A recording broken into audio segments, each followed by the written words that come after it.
Welcome back, everyone. So excited. We have a new set, and it's the Lord of the Rings Tales of Middle-earth. Let's dive in. The most important ability in the set is the Ring Tempts You. Cards will have it printed on them, the Ring Tempts You. When the ability, the Ring Tempts You, triggers, two things happen. You have to assign a ring bearer if you have a creature on the battlefield, and you have to make or advance your emblem called the Ring.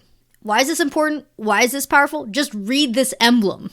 This emblem is absolutely insane.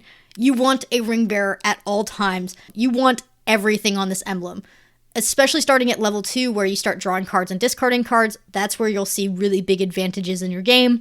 Your ring bearer having an ability that's better than Death Touch at level 3 is pretty amazing because they'll be sacrificing the creature, so even if it has indestructible, that doesn't work. It'll still die. Really strong third ability. And then the fourth ability is like, okay, you don't want to block my ring bearer now, but you kind of have to, or else you're going to die quickly. I'm doing 3 extra damage every time I connect. Really fast clock to help close out the game as level 4. You definitely want to maximize your emblem to level 4 as quickly as possible so you get as much value out of it as possible. But the Ring Tempting You is also the way you get to reassign your ring bearer. So if your ring bearer dies, that's how you get that value back, by getting a new ring bearer back. So don't neglect the value of the Ring Tempts You even past level 4. You want the Ring Tempting You all the time so that you always have a ring bearer pressuring the board state. Luckily, they printed cards at common level in every single color to have the Ring Tempt You throughout the game. There's lots of ways to make this happen. I just think it's important that you incorporate it into any deck you build, any deck, any color. Having a ring bearer, having that pressure on the board, getting the value off of the emblem every time your ring bearer attacks in will allow you to pull ahead in any game. And if you don't have it, I think you're going to feel that acutely. So make sure you're tempting yourself enough so that you have enough ring bearers and that you can get enough value out of your emblem. Now that we know that the emblem itself is really good and the abilities are really good, let's switch the focus to what creature are we going to be giving these abilities to. So what's the best choice for ring bearer in this set? Your ring bearer is going to be attacking in every single turn, ideally. So you need to have a creature that attacks in well. Something that is difficult to block, has good evasion, or is just a creature that nobody wants to block, makes a pretty good ring bearer. It's also good for your ring bearer to have an attacking trigger ability or a trigger ability upon death. Either of those are also quite good since your ring bearer is going to be attacking and dying. I mean, a creature like the Lancers is a perfect ring bearer. It's got good evasion with menace, it gets on the board early, it gets going early, and when it does die, you make your ring bearer stronger and you get to pick a new one. Great. But in my opinion, the best ring bearer in the game is a 1/1 flyer. Because the first ability the ring bearer gets is that creatures with larger power can't block your ring bearer. The opponent would have to have a 1 power flyer or reach creature in order to block. There aren't very many of those cards in this set. In fact, you can count them on one hand. You can either have a spirit, a bird, Legolas unleveled, and that's about it. So more likely than not, your opponent's going to have to use premium removal spells or a removal spell to get rid of your 1/1 flying ring bearer. And when you make a spirit, usually you make 2 or 3 spirits at once. So it's not like they can only have 1 removal spell. They're probably going to need multiple removal spells to make sure that you don't continue having a 1/1 flying ring bearer that they don't have an answer to. A flying 1/1 ring bearer, I think, is going to put an opponent in the toughest spot possible in this set. Of course, that's not the only ring bearer you could choose. You could also go the direction of a blue scry unblockable ring bearer. I think that's also a really good choice.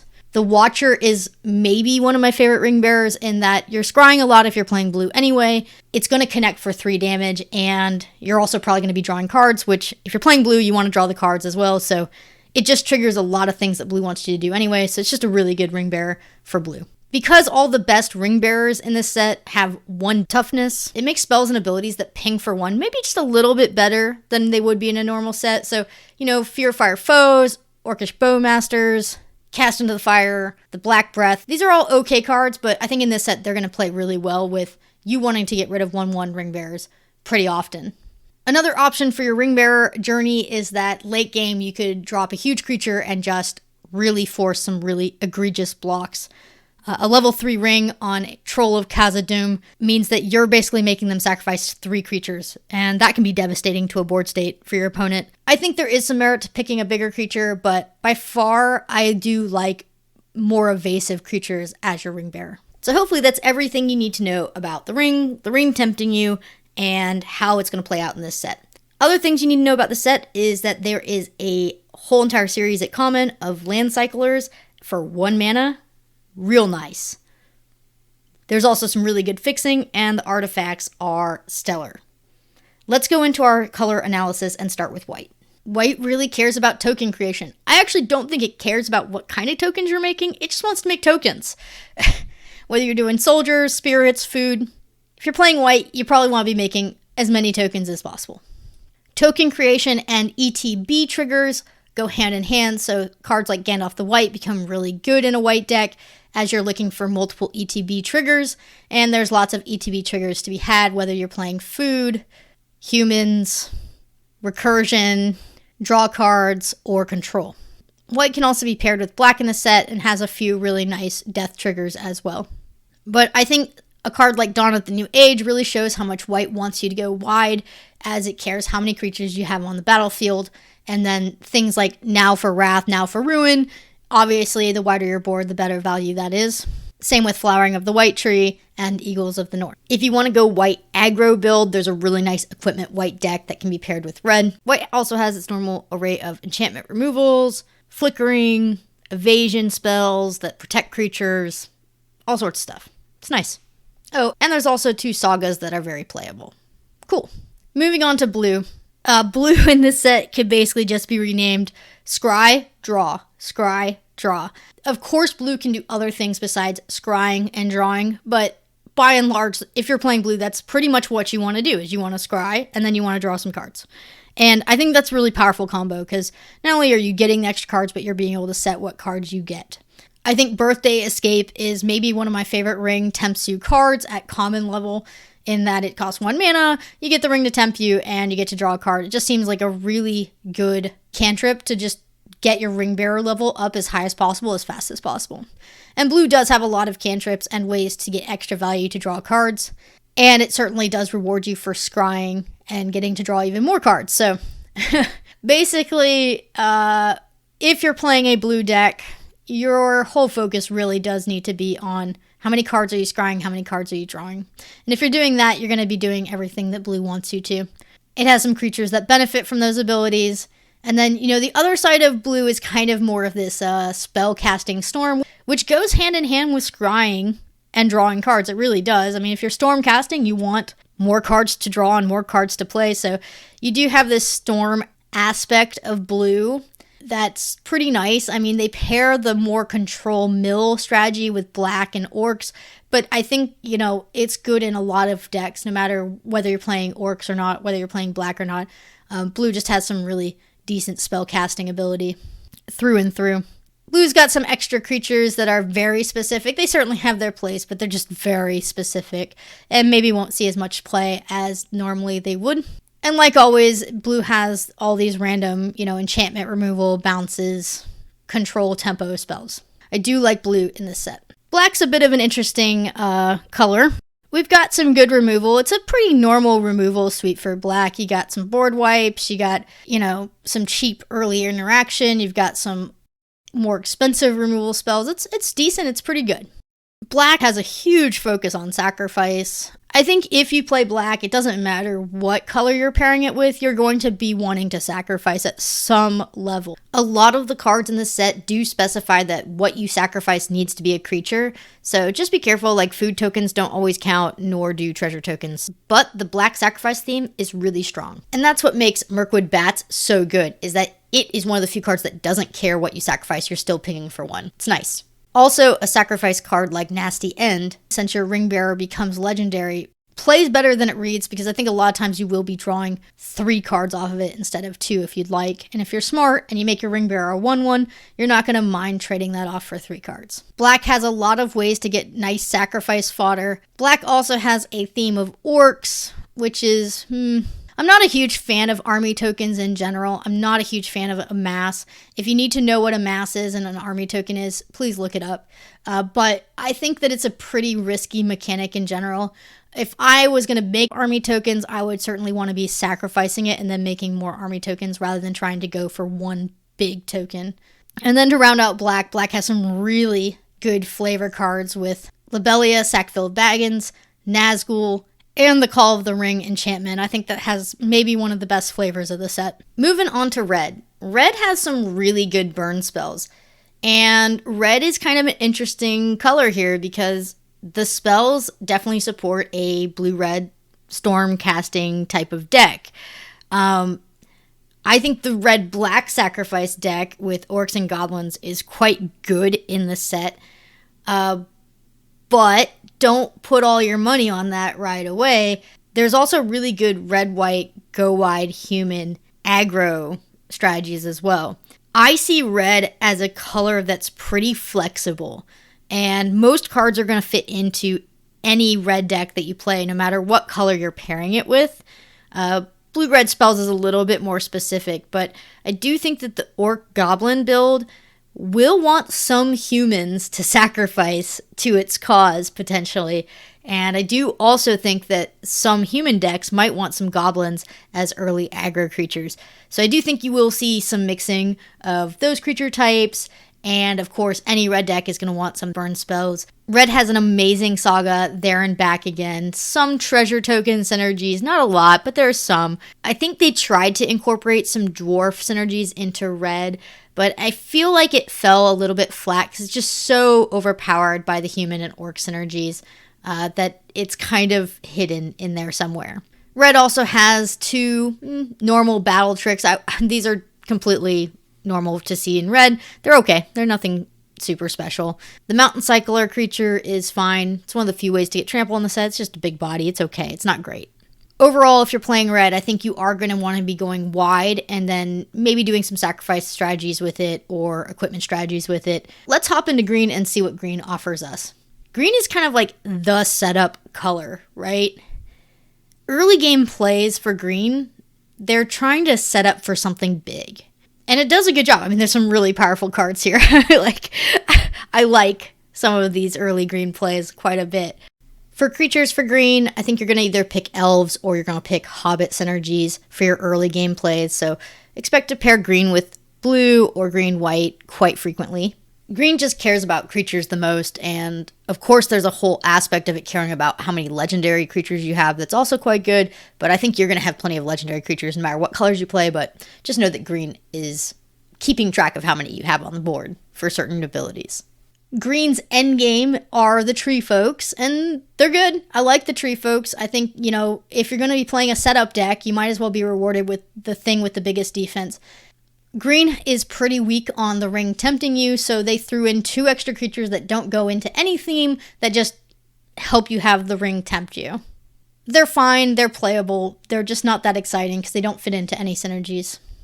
Green has some nice tricks, equipments, the normal array of spells. Destroying artifacts and enchantments and creatures with flying is going to be extremely important, so Shower of Arrows is probably a little bit better in this set than normal. Speaking of equipment, the artifacts are great, and I would expect nothing less from this set. If the artifacts weren't amazing, I'd be disappointed. So the fact that they went all out and made amazing artifacts makes me very happy. They're pretty much all playable. There are very few artifacts, if any, in this set that I'm like, oh yeah, you can't put that in your deck. They're all pretty much playable. I think, the Drought Basin is a little bit lacking. I think the One Ring is flavorfully not ideal to play. I don't like this card. I don't think I'm ever putting it in my deck. But I don't think you're supposed to like having a burden and the ring. So I think that's right on for flavor. It's just a shame that, one of the most iconic flavor cards of the set is probably something I'm not really excited to play with. So that's all the single color analysis. I think with that, you can basically get on your feet, up and running, play really well, and enjoy your pre-release. I want to go into a few color combos and talk about them individually just a little bit, because in this set, the legendary creatures that are uncommons, that are multicolor cards, are just really important. Let's look at some of the color combinations and how I would play them. If I'm playing green and white, my early game is going to be focused on hobbits and food creation, and the late game is going to be focused on putting down some legendary cards that are 3-drops, that are very strong, or Build a Pony becomes a little bit more of an important card if you're playing this color combination because he can make your Ents into 10/10s. I wouldn't put Build a Pony in any other deck, so if you're playing green-white, he's probably an uncommon you're looking for to pair with Treefolk for your endgame win goal of going big after you've gone small. Next deck I want to talk about is the white and blue draw card deck. White, blue, elf, human, draw card, go wide deck. I like this deck a lot. I probably like it more than the green-white. There's a lot of evasion, and it has a lot of ways to do early game combos such as Pippin and Ioreth. That's a really good combo right there where you can give multiple permanents protection from card types. Blue-white has some nice combos. Faramir is really nice here. Gandalf is nice. You have a lot of instants and sorceries that draw cards to help you get those synergies going with the draw cards and scrying. And I think blue-white, you're finishing it in the air. One of the most powerful flyers in the set is definitely going to be the Windlord. It's a card I wouldn't sleep on. Blue having so much card draw, plus you don't even need a spell to draw an extra card. Ring Bearers at level 2 draw cards. This Windlord is always going to be a 4-mana, 4/4 flyer, vigilance, and other birds get vigilance. It's just a really great card. If I'm playing blue and white, I want a Windlord 2 or 3.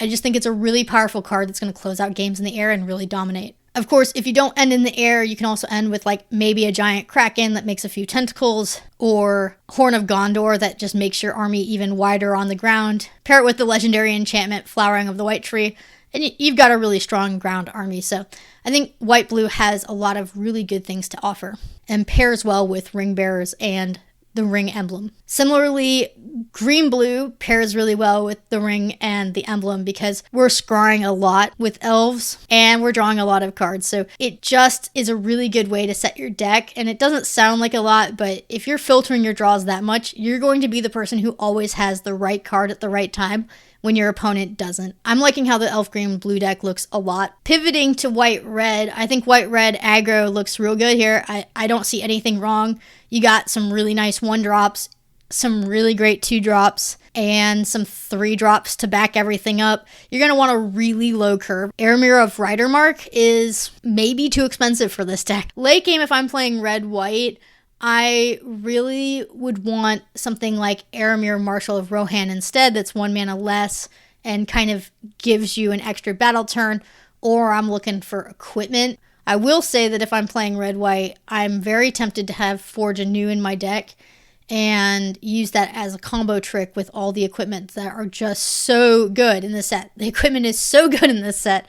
So those are really the focus. Get a bunch of really cheap creatures out early, equip them up, make them scary, and win the game that way. I love it. Of course, all 4 decks we just saw would 100% want to go ahead and splash 4 colors in to get Aragon the Uniter. This card's absolutely busted good.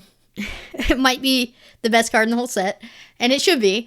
So this is where you're going if you want to go multicolor, and with all of the dual color legendary creatures and rares and spells, this thing could be triggering 2 abilities for 1 spell pretty easily and pretty consistently. So I really like Aragon here, and I think he could play well in any of the synergies we just talked about. You could play him in an equipment deck, you could play him in an elf scry deck, you could play him in a blue-white human deck, you could play him in the white-green hobbit deck. You could mix all 4 of those decks together and have him in it.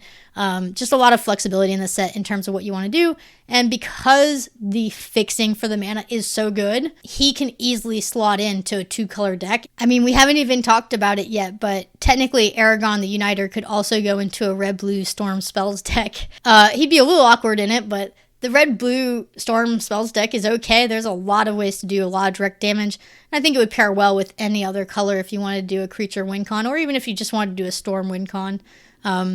There's some really nice synergies where you can storm off and have some really good benefits to playing multiple spells in a turn. I think if you are playing the red-blue spells deck, I think you will want to be countering target spells as a main way of removal. So let's talk about black decks, starting with black-white. I think black-white looks absolutely amazing. I think you're going to want like a Hobbit start, and you're going to migrate it into a human sacrifice deck that involves sacrificing food, sacrificing humans, going wide. The white-black deck has large spirit synergies, and I think all the spirits are very good in this set for reasons I explained earlier about it just being an ideal ring bearer. That being said, red-black is the sacrifice deck, and it looks good too. I would definitely play this red-black sacrifice deck. It looks amazing.